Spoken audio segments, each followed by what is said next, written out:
ये वर्गमूल का जो सवाल है वो करवा रहा हूँ मैं। ये सवाल यदि आपने कर लिया तो ये 5 नंबर का हो जाएगा, इसलिए बोल रहे हैं कि ये ध्यान समझेंगे वर्गमूल कैसे निकालते हैं, है ना। तो अभाज्य गुणनखंड विधि से दी गई संख्याओं का वर्गमूल ज्ञात कीजिए। अब इसमें संख्या दे रखी है हमारी 1296, ठीक है। ये संख्या दे रखी है तो पहले हम क्या लिखेंगे, हल, है ना। इस तरीके से व्यवस्थित लिखना वापस परीक्षा में। तो फिर ये 1296।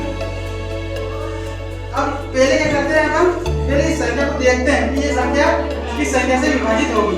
मतलब इसमें 2 का यदि हम भाग करते हैं तो संख्या विभाजित हो जाएगी, इसलिए हम इसमें 2 का भाग देंगे। देखिए अब 2 का 1 में देंगे तो जाएगा क्या, नहीं जाएगा, इसलिए हम 12 में देंगे, है ना।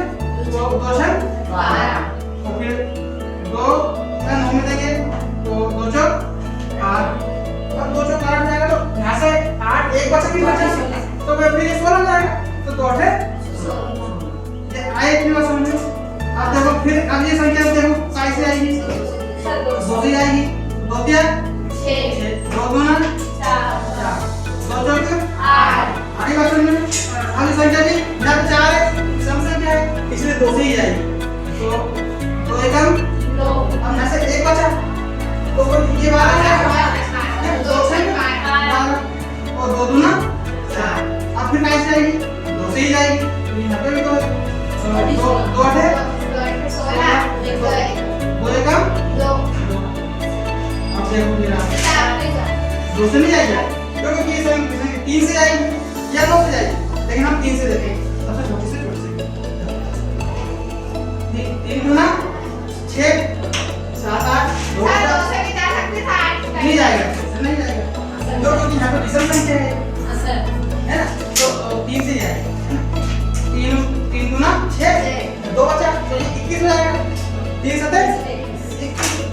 अब देखो 27 कैसे आता है, 3 से ही जाएगा, 3 नंबर 27, फिर ये 3 से ही जाएगा, 3 क्या 9, तो ये 3 से जाएगा, 3 का 3।